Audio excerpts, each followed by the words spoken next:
જૂનાગઢના વિસાવદર તાલુકાના ખાંભાગીરમાં બોગસ મંડળી કૌભાંડથી ખળભળાટ મચ્યો। ખાંભાગીર ગામે ખેડૂતોના નામે બોગસ મંડળીઓ બનાવી મોટા કૌભાંડનો ખુલાસો થયો છે। ખેડૂતોનો આક્ષેપ છે કે તેમની જાણ બહાર ખોટી સહી અને અંગૂઠાના નિશાન કરી 100 થી વધુ લોકોને સભાસદ બનાવવામાં આવ્યા હતા। એટલું જ નહીં, મૃતક ખેડૂતોના નામે પણ સભાસદ નોંધણી કરવામાં આવી। સરકારી યોજનાઓ અને ટેકાના ભાવે ખરીદીના લાભો બારોબાર ઉઠાવવામાં આવ્યા હોવાના આરોપો લાગ્યા છે। સ્થાનિક ખેડૂતોના જણાવ્યા મુજબ આ કૌભાંડ 2023 થી ચાલતું હતું અને તેમાં સ્થાનિક રાજકીય આગેવાનોની સંડોવણીના પણ આક્ષેપ છે। સમગ્ર મામલે ગ્રામજનોમાં ભારે રોષ જોવા મળી રહ્યો છે અને તાત્કાલિક તપાસ અને કાર્યવાહી કરવાની માંગ ઉઠી છે। પૈસા વગેરેના અમારા મંડળીમાં નામ આવી ગયા છે, તો આની યોગ્ય તપાસ કરાવે કે હું કરાવું?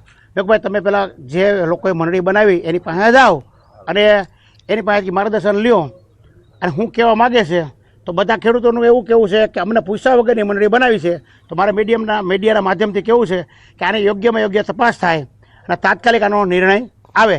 અને આ મંડળી રચવામાં કોઈ ખેડૂતોને આજે જાણ કરવામાં આવેલ નથી અને અંધારામાં રાખીને આ કાર્ય કર્યું છે આ લોકોએ। અને આ બાબતમાં અમને સપોર્ટ કરે સરકાર અને અમને ન્યાય અપાવે। કેટલી મંડળીઓ હતી? ટોટલ 7 મંડળીના નામ ડિક્લેર થયા છે, પણ એમાંથી 5ની અમને જાણ થઈ છે। પોતાનું માંડ વિલોવિલ બધું કાર્ય કરતા હોય છે, ઘર કામ હકાવતા હોય છે, એવા લોકોને અત્યારે બધાને ટેન્શનવાળી વાત કહેવાય। સમાચારમાં આગળ વધીએ તો ગીર સોમનાથમાં ફૂડ પોઈઝનિંગની આશંકા। રાજસ્થાનથી આવેલા પ્રવાસી બાળકોની તબિયત લથડી।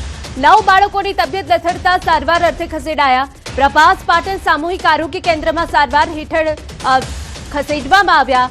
સારવાર બાદ બાળકોની તબિયતમાં સુધારો છે। મહત્વનું છે કે સોમનાથ દર્શને આવેલા રાજસ્થાનના જયપુરના 9 બાળકોની તબિયત લથડતા સારવાર અર્થે ખસેડાયા। શ્રી સોમનાથ સ્વદેશી હાટમાં ખાનગી ખાણીપીણીના સ્ટોલ પર ફૂડ આરોગ્ય બાદ બાળકોને પેટમાં દુખાવો, ઉલટી અને ઉબકાની ફરિયાદ દરમિયાન પ્રભાસ પાટણ સામૂહિક આરોગ્ય કેન્દ્રમાં ખસેડવામાં આવ્યા। હાલ તમામ બાળકોની જે તબિયત છે એ સુધારા પર છે।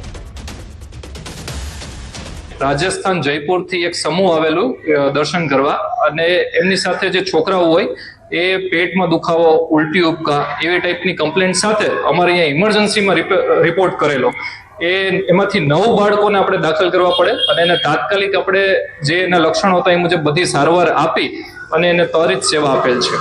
कि वहाँ पे जो आसपास में जो दुकानें बनी हुई है वहाँ पे कई बार क्या है कि लोग बाग क्या पुराना रख देते हैं, रात का भी बचा हुआ है या कैसे भी, तो क्या गर्मी का मौसम है तो इन चीजों का ध्यान रखना चाहिए कि भाई हम ताजा और स्वच्छ चीज खिलाएं ताकि बाहर से आने वाले अनजान आदमी है उनको कभी भी ऐसी दिक्कतों का सामना नहीं करना पड़े।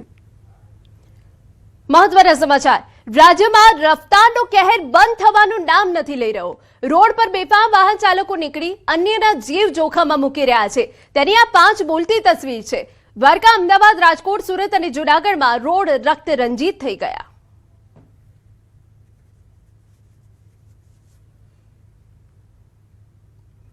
અમરેલીમાં યુવાનને ફાડી ખાનાર સિંહોને આજીવન કેદની સજા। રાજુલાના કોવાયા ગામે યુવક પર હુમલો કરનાર સિંહોની સજા આજીવન સક્કરબાગ ઝૂ ખાતે રાખવામાં આવશે। પકડાયેલ સિંહોને માનવ વસાહત વચ્ચે નહીં મુકાય। 4 સિંહોએ માનવ માંસ આરોગ્યું હોવાનો રિપોર્ટમાં ખુલાસો થયો છે। માનવ માંસ ખાતા સિંહોને સજા અપાઈ છે।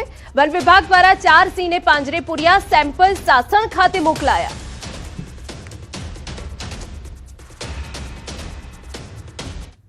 રાજ્યમાં રખડતા શ્વાન અને આખલાઓનો આતંક સતત વધી રહ્યો છે।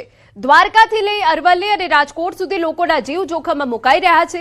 ક્યાંક હડકાયા શ્વાને એક સાથે 4 લોકોને બચકા ભર્યા તો ક્યાંક આખલાઓની લડાઈથી બજારમાં અફરાતફરી મચી ગઈ।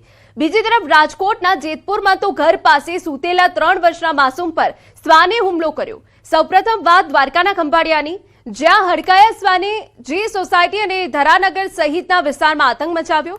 બીજી તરફ અરવલ્લીના ભિલોડા બજારમાં 2 આખલા વચ્ચે થયેલી લડાઈએ ભારે દોડધામ મચાવી। રસ્તા પર સામસામે આવી ગયેલા આખલાઓએ બજારમાં અફરાતફરી સર્જી।